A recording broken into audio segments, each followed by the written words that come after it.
Hello friends, Neha એજ્યુકેટરમાં આપનું સ્વાગત છે.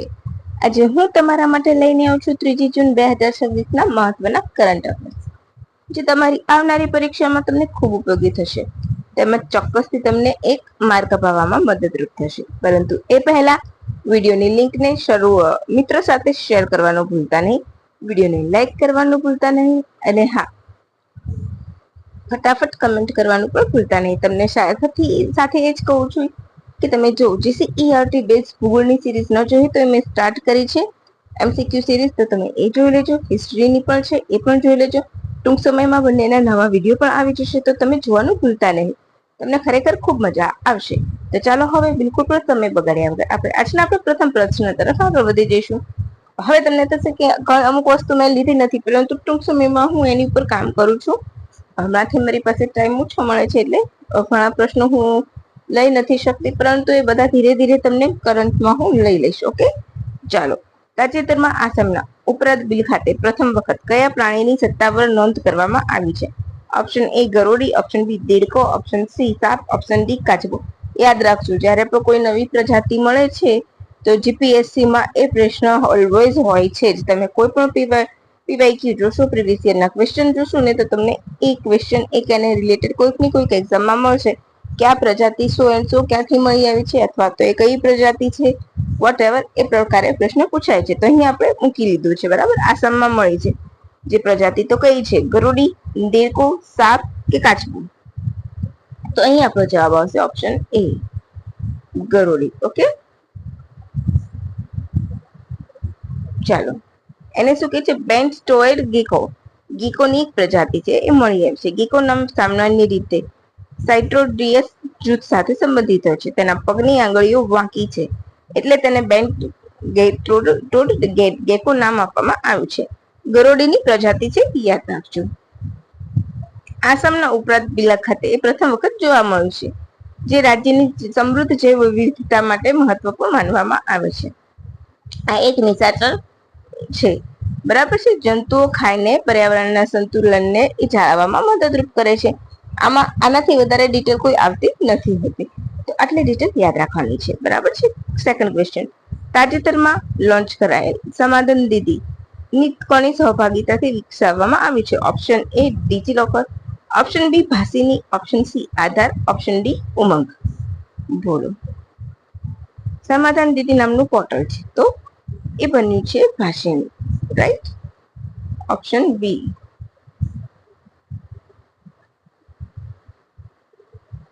ડન. હવે નવી દિલ્હી ખાતે ભાષીનીના સહયોગથી વહીવટી સુધારા અને જાહેર ફરિયાદ વિભાગ દ્વારા વિકસાવવામાં આવેલ CPGRAMS ચેટબોટ એક ચેટબોટ છે, અને એક સમાધાન દીદી નામનું લોન્ચ કરવામાં આવ્યું છે. કોના દ્વારા? તો ડોક્ટર જીતેન્દ્રસિંહ દ્વારા. યાદ રાખજો, આ ક્વેશ્ચન પૂછાવીશ. હવે શું છે? તો CPGRAMS ગ્રામ્સ એઆઈ સક્ષમ વોઇસ ચેટબોટના પરિવર્તનને દેશમાં જાહેર ફરિયાદ વ્યવસ્થાનો અને લોકશાહીકરણ ગણાવ્યું છે, એમની વાતમાં કહ્યું હતું, બરાબર. ઇઝ ઓફ યુઝિંગ વધારવા માટે આ ડેવલપ કરવામાં આવ્યું છે, એટલે કે નાગરિકોને ફરિયાદને બધામાં સરળતા રહે એટલા માટે. નાગરિકોએ પોતાની ભાષામાં માત્ર બોલીને, પહેલા ટાઈપિંગ થતું હોય, રાઈટ? ઘણી વખત કોઈને આવડે નહીં, તો ઘણી વખત હવે કેવું ડેવલપ કર્યું છે, તો કે બોલીને પોતાની ફરિયાદ વર્ણવી શકશે, શબ્દોમાં ચિંતાનું વર્ણન કરીને નોંધાવી શકે છે સાદી વાતમાં. તે માટે કયા મંત્રાલય, વિભાગ, કેટેગરી કે સબ કેટેગરી છે તે જણાવવાની જરૂર નહીં રહે. કેમ? કોઈ પણ ફરિયાદ નોંધાવી છે કોઈ પણ વિભાગને, તે બોલીને આ ચેટબોટ ઉપર જણાવશે ને. ફરિયાદ જે પણ હતું, જે તે મંત્રાલયને લગતી હશે, ચેટબોટ જાતે જ એ મંત્રાલય હેઠળ લઈ લેશે, એટલે એને જણાવવાની જરૂરિયાત નહીં રહે.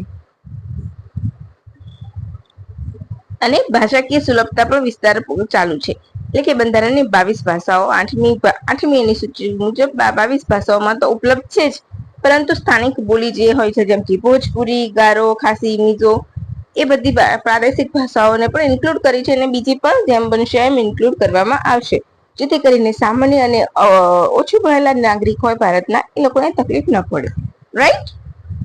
યાદ રાખી લેજો. ભારત ઓમાન સેપા હેઠળ ભારતીય સમુદ્રી ઉત્પાદનને કયો લાભ મળશે? નિકાસ ઉપર વધુ કર લાગશે, આયાત ઉપર પ્રતિબંધ લાગશે, ઓમાનના બજારમાં તાત્કાલિક શુલ્ક એટલે ટેરિફ પર ટેરિફ ફ્રી પ્રવેશ મળશે કે માત્ર સ્થાનિક બજારમાં વેચાણ કરી શકશે? બોલો. હાલમાં ઓમાન સાથે સેપા ના એગ્રીમેન્ટ થયા છે, તો એને લગતું વાક્ય છે, તો તમે કહી શકો છો મને શું આવશે. તો અહીં આપણો જવાબ આવશે ઓપ્શન સી, ટેરિફ ફ્રી આપણને પ્રવેશ મળશે. સેપા એ બે દેશ વચ્ચે વેપાર, સેવા અને રોકાણને પ્રોત્સાહન આપતો વ્યાપક આર્થિક કરાર છે. સેપા તો કોમ્પ્રિહેન્સિવ ઇકોનોમિક પાર્ટનરશિપ એગ્રીમેન્ટ, પૂરું નામ રાખજો સેપાનું. કેટલા બધા દેશો સાથે કરેલા છે એ તમારે મને કહેવાનું છે. બરાબર છે. મેં તમને પ્રીવિયસ વિડીયોમાં બધા કરાવેલા છે. વેપાર, રોકાણ, રોજગારની તકોમાં વધારો થાય છે. આ કરારથી ભારતીય સમુદ્રી ઉત્પાદનને ઓમાનના બજારમાં તાત્કાલિક ટેરિફ ફ્રી, ડ્યુટી ફ્રી પ્રવેશ મળે છે, જેના કારણે નિકાસની નવી તકો ઊભી થાય છે. રાઈટ. તેમજ વ્યવસાયકારો બિઝનેસ મુલાકાતો બિઝનેસ અહીંયા આવીને બિઝનેસ મુલાકાત કરતા હોય, એટલે કે બિઝનેસ વિકસાવવો હોય એના માટે આવ્યા હોય, એ મોબિલિટી બધી વ્યવસ્થા ડેવલપ કરવામાં આવશે. આ કરારથી કાપડ ઉદ્યોગ, ફૂડ પ્રોસેસિંગ, સમુદ્રી ઉત્પાદન, રત્ન અને આભૂષણ અને ચામડા બધીને વધારાને ફાયદો થશે. હવે આ રહ્યું તમારું પ્રૂફ. ઓકે.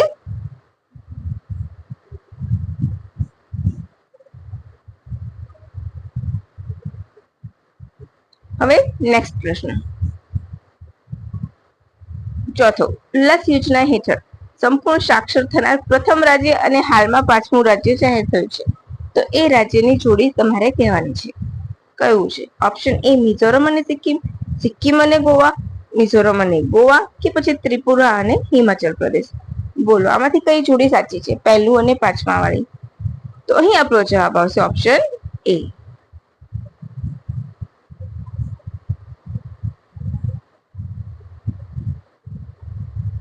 ઓપ્શન એ આપણું સાચું છે કે પહેલું રાજ્ય મિઝોરમ હતું અને 5મું રાજ્ય કયું છે? સિક્કિમ છે.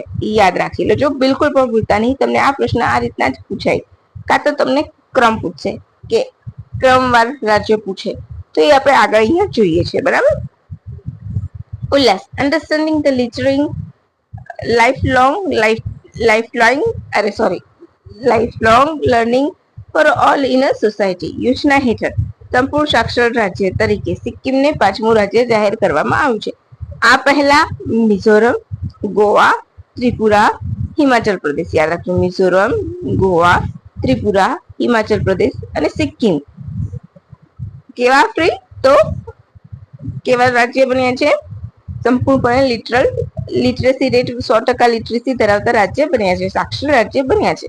આ પ્રશ્ન તમને એમ પૂછે કે તાજેતરમાં સરકારની ઉલ્લાસ યોજના હેઠળ જાહેર કરાયેલ 100% સાક્ષર રાજ્યનું નીચેમાંથી કયા ક્રમ સાચો છે, અને તમને ક્રમ પૂછશે, તો તમારું યાદ હોવું જોઈએ. અને એ તમને કેવી રીતે આવડશે? તો આ તમારે યાદ રાખવું પડશે. રાઈટ. યાદ રાખી લેજો, મિઝોરમ, ગોવા, ત્રિપુરા, હિમાચલ પ્રદેશ અને સિક્કિમ. ઉલ્લાસ હેઠળ સંપૂર્ણ સાક્ષર રાજ્ય જાહેર થનાર પ્રથમ કેન્દ્ર શાસિત પ્રદેશ લદ્દાખ હતું. બરાબર. Understanding life long learning for all in a society new India literacy program 2022માં લોન્ચ કરવામાં આવ્યું તો એનઈપી ન્યૂ એજ્યુકેશન પોલિસી 2020 હેઠળ. રાઈટ. હવે એનો હેતુ કેવું હોય છે કે જે રાજ્યમાં 95% લોકો સાક્ષર પ્રાપ્ત કરે, એટલે કે નામ લખી શકતા હોય સાક્ષરમાં, પણ એવું નથી કે ગ્રેજ્યુએટ હોય, 12મું પાસ હોય, 10મું પાસ હોય, લખી વાંચી શકે પોતાનું નામ, એવા લોકોને 95% હોય ત્યારે એને સાક્ષર કહેવામાં આવે છે. 15 વર્ષ કે તેથી વધુ ઉંમર ધરાવતી વ્યક્તિનો તેમાં સમાવેશ થાય છે. આ બે એના ક્રાઇટેરિયા યાદ રાખવાના છે. હવે મેં કહ્યું કેવું છે કે 2030 સુધી આખા ભારત દેશને સંપૂર્ણ સાક્ષર બનાવવાનું લક્ષ્યાંક મૂકવામાં આવ્યો છે. એના 5 હવે સંપૂર્ણ સાક્ષર તો કયા રાજ્ય લક્ષ્યાંક મૂક્યા છે? તો પાયાનું શિક્ષણ, લાઈફ, મૂળભૂત શિક્ષણ, કૌશલ્ય એટલે કે સ્કિલ ડેવલપમેન્ટ, અને સતત શિક્ષણ એટલે કે સસ્ટેનેબલ એજ્યુકેશન. આ 5 એના પેરીમીટર છે, એ યાદ રાખજો. સેન્ટ્રલી સ્પોન્સર્ડ સ્કીમ છે, 27 સુધી ચાલશે. રાઈટ. કમ્પ્લીટ. હવે આજનો આપણો લાસ્ટ ક્વેશ્ચન છે. ભારત સ્વદેશી અદ્યતન 4G ટેકનોલોજી વિકસાવનાર વિશ્વનો કેટલામો દેશ બન્યો છે? ઓપ્શન એ બીજો, ઓપ્શન સી બી ત્રીજો, ઓપ્શન સી ચોથો, ઓપ્શન ડી પાંચમો. માફ કરજો, થોડીક બોલવામાં ભૂલ થઈ ગઈ છે. ઓપ્શન આવશે આપણો ડી. બરાબર, જવાબમાં શું આવશે? Option D. BSNL માત્ર એક વર્ષમાં 1 લાખ ટાવરો પર સ્વદેશી 4G સેવા શરૂ કરી છે. ભારત હવે પોતાની અદ્યતન સ્વદેશી 4G ટેકનોલોજી ધરાવનાર વિશ્વનો 5મો દેશ બન્યો છે. BSNL ના સિમ ભારતીય ડાક વિભાગ મારફતે ₹1 ઉપલબ્ધ કરાવવામાં આવી રહ્યા છે, જેથી વધુ લોકો સુધી આ સેવા અજમાવી શકાય. લગભગ 35,000 ગામોમાં કનેક્ટિવિટી પહોંચાડવાના અભિયાન હેઠળ 25,000 ટાવરો તો સ્થાપિત થઈ ગયા છે અને બાકીના 10 અંગે કામ ચાલુ છે. યાદ રાખજો એક વર્ડ જે હું બોલું છું એ.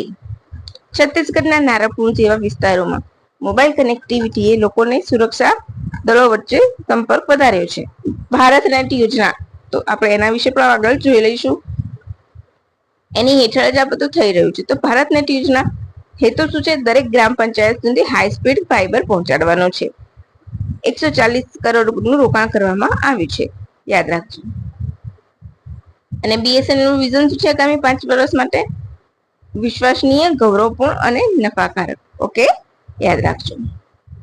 હવે ભારત નેટ યોજના તો શું હવે 2014માં લોન્ચ થઈ છે? ના, જૂનું નામ હતું, એના ઉપર નવું નામકરણ કરવામાં આવ્યું છે. એઝ યુઝ્યુઅલ જે ઘણી બધી યોજનામાં આપણે કર્યું છે, 2014 પછી નવી યોજના, જૂની યોજનાનું નવું નામકરણ અને સુધારા, એ રીતે. Okay, national optical fibre network 2011માં લોન્ચ થયું તો 25 ઓક્ટોબર. નવું નામ NOFO નું નામ બદલીને ભારત નેટ કરવામાં આવ્યું છે.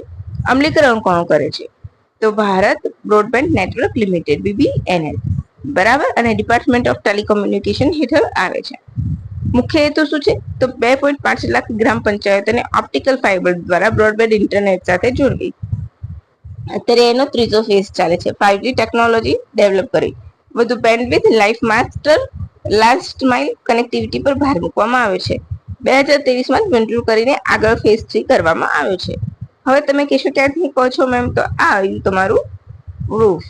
ઓકે, અને આજનો છેલ્લો પ્રશ્ન, વર્લ્ડ બાઇસિકલ ડે ક્યારે ઉજવવામાં આવે છે? એટલે કે આજનો દિવસ. તો ઓપ્શન ડી 3 જૂન, એટલે વર્લ્ડ બાઇસિકલ ડે. ઓકે, 3 જૂનના રોજ 2018 થી દર વર્ષે બાઇસિકલ ડે ઉજવવામાં આવે છે. આ 9મું સંસ્કરણ છે, રાઈટ? એટલું યાદ રાખવાનું છે. હજુ આની પાસે મારી થીમ ઓફિશિયલી આવી નથી. થીમ આવશે તો હું અંદર એડ કરી દઈશ પીડીએફમાં. પછી આપણે જોઈએ, અહીંયા ઓપ્શન મૂકે છે 2 જૂન, તો તેલંગાણાનો શું છે? સ્થાપના દિવસ છે. 2014માં 29મું રાજ્ય બન્યું હતું, એ યાદ રાખવાનું છે. 30 May world potato day, 29 May આંતરરાષ્ટ્રીય UN પીસ શાંતિ means peace keeping force day, એટલે કે હું મિક્સ બોલી, આંતરરાષ્ટ્રીય UN શાંતિ રક્ષક દિવસ. ઓકે, 29 મે પ્રથમ વખત ક્યારે ઉજવાયો હતો? તો 1948. કેમ ઉજવાય છે? તો 1948માં શાંતિ રક્ષક દળની સ્થાપના થઈ હતી એટલા માટે. બરાબર, ઇન્વેસ્ટ ઇન પીસ એની થીમ હતી. તો બસ અહીંયા આપણું કરંટ અફેર પૂરું થાય છે. હવે તમને મજા આવી હોય તો લાઈક કરી દેજો, શેર કરી દેજો.